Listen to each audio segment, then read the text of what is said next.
반갑습니다. 119편 말씀을 오늘도 한 번 더 나눕니다. 내일까지만 나눠보도록 할게요. 82절 말씀은 제가 읽습니다. 나의 영혼이 주의 구원을 사모하오기에 피곤하오나 나는 주의 말씀을 바라나이다. 나의 말이 주께서 언제나 나를 안위하실까 하면서 내 눈이 주의 말씀을 바라기에 피곤하니이다. 말씀에 대한 가청력을 높여야 됩니다. 라는 제목으로 말씀을 나누도록 할게요. 먼저 82절 말씀을 읽어보면 우리가 잘 알지만 저는 모든 믿음의 역사는 말씀을 들으면서부터 시작이 된다라고 생각을 합니다. 119편은 처음부터 마지막까지 거의 하나님의 말씀에 대한 중요성을 우리에게 계속해서 강조해주고 있죠. 오늘 시인의 고백처럼 주의 말씀을 바랍니다. 주의 말씀을 바라기에 내가 피곤합니다. 자기 몸이 지칠 정도로 아주 그냥 온 신경과 온 마음을 다 집중해서 무엇 하나님의 말씀을 간절히 바라고 있죠. 이유가 뭘까? 말씀을 들으면서 역사가 시작되기 때문인 것이죠.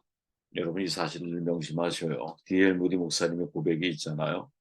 오래전 나는 믿음으로 기도에 간절히 기도한 적이 있다. 그때 나는 언젠가 믿음이 내려와서 마치 번개가 내리치듯 내 영혼을 강타할 것이다 라고 생각을 했었습니다. 그러나 그런 믿음은 내려오지 않았어요. 그러던 어느 날 믿음을 들으면서 나오며 들으면 하나님의 말씀에 의해 선이라 하는 말씀을 읽게 됩니다. 이 말씀은 내가 생각했던 것과는 전혀 다른 믿음의 길을 제시하고 있었어요. 나는 성경을 덮고 잠시 기도했습니다.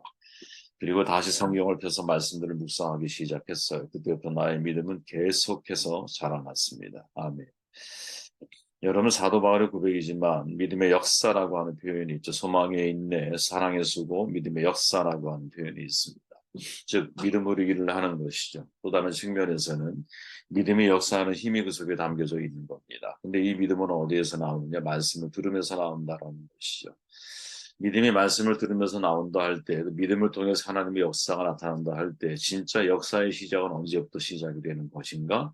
다시 말하면 말씀을 들을 때부터 역사는 시작된다라는 거죠. 그러면 오늘 시편 119편에서 시인이 말하고 있는 역사가 뭘까? 그 내용을 가만히 한번 추적해 보면 은혜가 된다고 보는데, 첫째는 71절 말씀을 보니까 고난당한 것이 내게 유익이라 이런 말미암아 내가 주의 율례들을 배우게 되었나이다. 첫째, 깨달음의 역사가 있다라는 것이죠. 여러분 말씀을 제대로 들으면 깨달음을 얻어요. 그죠? 그 깨달음이 우리로 하여금 인생을 살아가는 가장 강력한 동력이 되거든요. 세상을 향해 우리가 선포할 때 여러분 왜 사람들이 하나님의 말씀을 가지고 자기의 미래에 대해서 선포를 하지 못하느냐? 객관적인 진리로 성경을 알고는 있지만 주관적인 체험으로 하나님의 말씀에 대한 경험, 즉 내 안에 간직된 하나님을 경험한 말씀이 나에게 없기 때문에 세상에 대해서 우리는 믿음으로 선포하거나 성령의 검으로서 믿음을 말씀을 공격용 무기로 사용하지 못하는 모습을 우리는 경험하게 되거든요. 그 차이가 뭘까? 깨달음에 있다라는 것이죠. 여러분 말씀을 읽을 때 깨달음을 사모하는 사람이 되세요. 깨달음은 내 스스로 주어지는 것이 아니라고 봐요. 내 안에 성령께서 말씀이 성령의 감동하심으로 쓰여졌기 때문에 내 안에 성령께서 같은 감동하심으로 감동 주심으로 하나님 말씀을 더 깊이 이해해가는 사람이 되게 될 때 진짜 그 말씀이 내 안에 깨달아지는 것이죠. 어제 우리가 말씀 기도 시간에 나누었지만 나를 따르라고 하는 이 세 번의 명령을 받은 사람이 바로 베드로죠, 베드로. 근데 그 나를 따르라고 하는 명령이 각각의 상황과 환경과 또 대상과 또 목적이 다 다르다는 것이죠. 그것을 우리가 깨닫기 시작할 때, 아, 내가 주님을 따른다라는 것은 이례적인 게 아니구나. 내가 주님을 따른다라는 것은 이례적으로 내가 돌이켜서 하나님을 믿는 것일 수 있지만 더 나아가면 삶의 주도권을 하나님께 넘기는 것이고 더 나아가면 다른 사람의 사명을 집중할 것이 아니라 하나님이 내게 주신 사명에 초점을 맞추며 인생을 살아가는 것이 이게 옳은 거구나 하는 것을 깨달아 나아간다는 것이죠. 또한 80절에 보니까 내 마음으로 주의 율례들을 완전하게 하사 내가 수치를 당하지 아니하게 하소서. 율례들을 완전하게 하사라는 말은 내가 그 율례들을 진짜 마음속에서 믿을 수 있도록 나를 도와달라 이렇게 그 표현하고 있는 것이거든요. 즉 다시 말하면 말씀을 들으면 듣는 자의 마음에 영적인 역사가 시작이 된다라는 것이죠. 말씀은 여러분 다른 사람을 바꾸는 게 아니라 나를 바꿉니다. 나를. 우리가 누군가에게 말씀을 전달하기 위해서 성경을 묵상하는 사람도 있죠. 저도 과거에는 그런 실수를 저지른 적이 많아요. 그런데 시간이 지나면서 여러분 말씀은 내 안에서 나를 위해서 하나님이 주시는 말씀이라는 사실을 깨닫는 순간부터 저의 인생은 좀 많이 달라지고 말씀을 묵상하는 방법, 이유, 목적 모든 게 많이 바뀐 것 같아요. 하나님이 제게 주신 은혜가 있다면 저에게 목회하는 이유, 말씀을 공부하는 이유가 뭐냐? 성도들의 삶의 문제에 대한 하나님의 말씀의 해답을 찾는 것이 하나님이 제게 주신 사명의 하나였거든요. 그게 저의 중요한 목회 철학이라는 거예요. 그런데 시간이 지나면서 무엇을 깨달았느냐? 처음에는 성도님들의 삶의 문제에 대한 말씀의 해답을 찾는 거였어. 근데 해답을 찾아가는 과정을 통해서 이게 성도님들의 삶의 문제가 아니라 나의 문제라는 사실을 깨닫게 된 거예요. 그러므로 이 일을 하는 시간 내내 이 일이 많아지면 많아질수록 실은 내 안의 영적인 건강이 회복이 되어지는 것이죠. 나의 삶의 문제에 대한 해답을 내가 찾아가고 있는 거니까. 그러니까 내 마음부터 먼저 변화가 되고 내 마음이 달라지게 되는 것이죠. 이게 중요하다라는 거예요. 말씀을 들으면서 옆 사람 생각하면 안 됩니다. 아, 이거 우리 아내가 들어야 할 말씀인데 착각하지 마시고요. 나를 향한 하나님의 말씀으로 자꾸 이해를 하고 받아들이기 시작할 때 내가 변화돼야 세상이 바뀌는 거거든요. 왜 세상을 바꾸려고 그래요? 내 자신도 바꾸지 못하는데 내가 난 자신도 내가 못 바꿔요. 근데 어떻게 세상을 바꿔요? 그러지 마시고 말씀으로 나를 바꾸세요. 그러려면 내 마음이 변화돼야 되는 거지. 그래서 말씀이 어떻게 107절에 보니까 나의 고난이 매우 심하오니 여호와의 주의 말씀대로 나를 살아나게 하소서 나를 치료하여 주소서 이 말이거든요. 고침의 역사가 있다라는 것이죠. 말씀에 치료의 역사가 있어요. 능력이 있어요, 여러분. 정말 영혼의 병든 부분들을 상담가가 회복할 수 있을까요? 상담하는 분들이 심리학자들이 그 근본적인 문제들을 해결할 수 있을까요? 육체적인 문제도 많죠. 육체적인 문제는 여러분 의사들이 우리에게 도움을 주는데 그죠? 내 마음의 정신적인 문제 상담하는 분들, 심리하는 분들이 정신과에서 근무하시는 분들이 우리에게 도움을 주는데 그러나 진짜 보이지 않지만 너무나 중요한 우리의 영적인 문제들은 누가 해결을 하느냐? 이건 오로지 말씀만이 우리를 해결할 수 있는 것이죠. 말씀이 우리를 고쳐놔야 돼요. 이 고침의 역사를 경험하는 사람만이 정말 세상에 대해서 용기 있게 인생을 살아갈 수 있는 기회를 얻는 거거든요. 여러분 세상은 겉으로 바꾼다 그래서 세상이 달라지느냐? 아니죠. 인간의 이기심이 변화되어 세상이 달라지는 건 아니겠어요? 겉만 깨끗하게 아름답게 아주 양의 옷을 입고 살아가면 무엇해요? 내 속 안에 욕망이 가득하고 탐욕이 가득하고 그죠? 이기심으로 똘똘 뭉쳐있는 인생을 내가 만약에 살아간다면 겉을 아무리 아름답게 치장한다 한들 그 사람이 있는 곳은 사실은 더 악한 세상으로 바뀔 수밖에 없는 것이죠. 그죠? 문명 낙관주의가 왜 무너져 버렸습니까? 세계대전을 통해서. 세계대전을 치르고 났더니 인간이 얼마나 내면에 잔악함을 가지고 있는지, 악이 얼마나 무서운 것인지. 그렇게 그 근본적인 악의 문제를 해결하지 않으면 이 세상은 절대로 유토피아를 만들어 나아갈 수 없겠다. 이런 생각을 역사가 우리에게 증명해주고 있었던 것이요. 그죠? 사람은 내면이 바뀌어야 돼. 영혼이 달라져야 여러분 세상이 고쳐지는 거예요. 영혼이 달라지지 않으면 세상은 고쳐질 수가 없는 거예요. 그죠? 자, 이렇게 여러 가지 치유의 은사, 치유의 능력들이 말씀 속에 있는데 그렇다면 이 말씀에 대해서 오늘 이 시편 기자가 우리에게 전하는 말씀을 어떻게 우리가 수용을 해야 하느냐. 한마디로 말하면 말씀에 대한 가청력을 높여야 한다는 것이죠. 이게 지금 이 시인이 여러분 이 119편에서 계속 읽다 보면 여러분 느끼는 게 뭔지 아세요? 아, 지금 시인은 우리에게 한 가지 중요한 메시지를 전하고 있구나. 그게 뭐냐? 말씀을 집중해서 들어가는 거예요. 네 마음을 다해서 말씀을 들어가는 거예요. 마음을 열고 말씀을 들으라고 말해요. 귀를 기울이라고 오죽하면 말씀을 듣기 위해서 내 마음이 상하고 내가 피곤해 지칠 정도로 처해 있는 상황이지만 그럼에도 말씀을 들으라고 이야기하고 있다는 거지. 그죠? 58절 봐볼까요? 내가 전심으로 주께 간구하였사오니 주의 말씀들은 내게 은혜를 베푸소서. 말씀을 들으려면 여러분 가청력이 높아야 돼요. 어떠한 환경에서도 그 말을 놓치지 않으려고 하는 훈련이 필요하다는 거지. 여러분 귀가 있다고 해서 뭐를 듣는 건 아니잖아요. 듣고 있는데 듣지 않는 사람들이 얼마나 많아요. 귀는 열려 있는 것 같은데 마음은 닫혀 있는 사람들 얼마나 많아요. 그죠? 근데 진짜 듣는 사람은 여러분 자세가 달라요. 내가 진짜 듣고자 하는 여러분, 상대가 말하는 것, 아니, 우리는 성경이죠. 성경이 말하는 것 속에서 하나님이 지금 나에게 무엇을 말씀하시려고 하는지에 대해서 민감하게 내가 사실 귀를 기울이고 말씀을 묵상하기 시작하면 진짜 하나님이 내게 하시려고 하는 음성이 들리기 시작하고 들리기 시작을. 여러분, 에스라 2장 3절에 보면 이렇게 나오죠. 7월 1일에 제사장 에스라가 율법책을 가지고 남자, 여자 무릇 알아들을 만한 회중 앞에 이르러 수문 앞 광장에서 새벽부터 오전까지 남자, 여자 무릇 알아들을 만한 자의 앞에서 읽음에 뭇 백성이 율법책에 귀를 기울였는데 이스라엘 백성들은 에스라가 외치는 말을 주의 깊게 들었어요. 하나님의 교훈을 듣고 하나님의 입의 말에 귀를 기울이고 있다라는 거지. 귀에 이 히어링, 들음 없이는 여러분, 마음에 리스닝, 들음이 없는 거예요.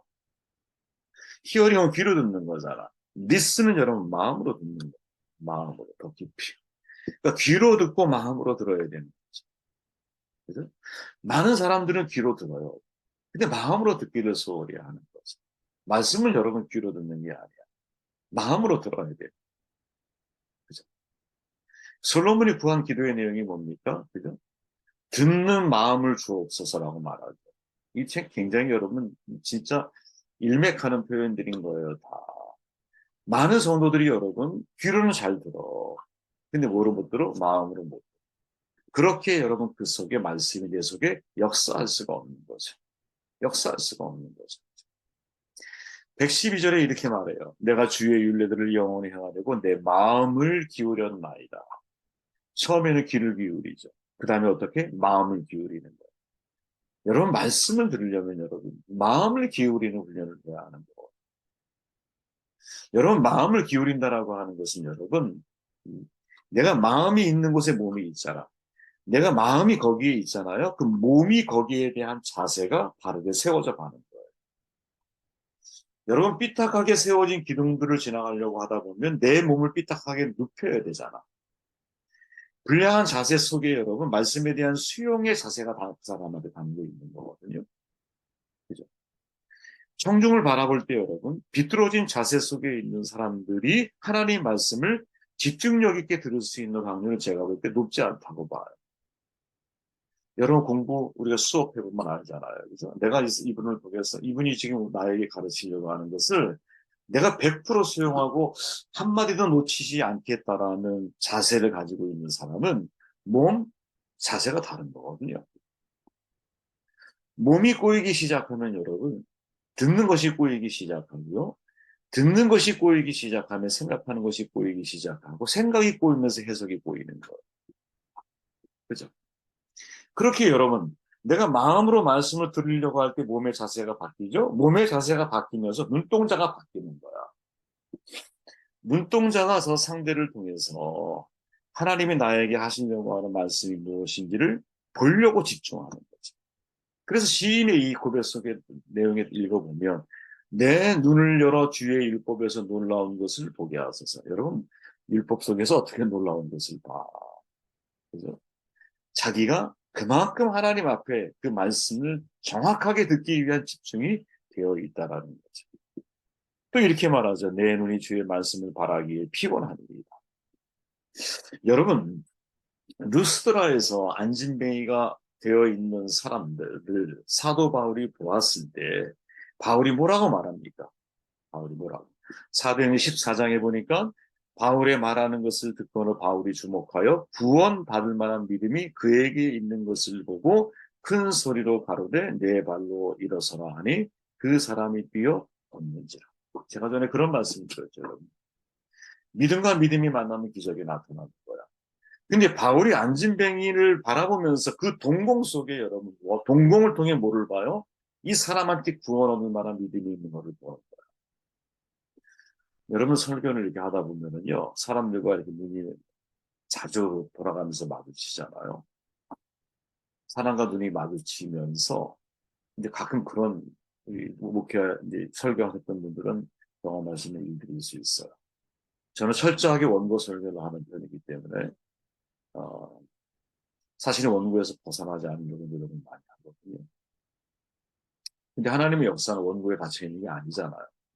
그렇다고 원고 없이 설교를 하냐? 그건 또 아니라고 봐요. 철저하게 원고 설교를 하되 또 하나님의 역사가 그 순간에 일어날 수 있다는 확률을 늘 염두하면서 원고 설교를 하지만 아이즈 컨택을 통해서 하나님이 저분에게 하시려고 하는 메시지를 저를 통해 전달되기를 제가 희망하면서 말씀을 나누잖아요. 그러면 여러분, 정말 제가 생각하지 못했던 것들이 아이즈 컨택을 통해서 떠오를 때가 있어요. 네. 매번 그렇다라는 게 아니에요.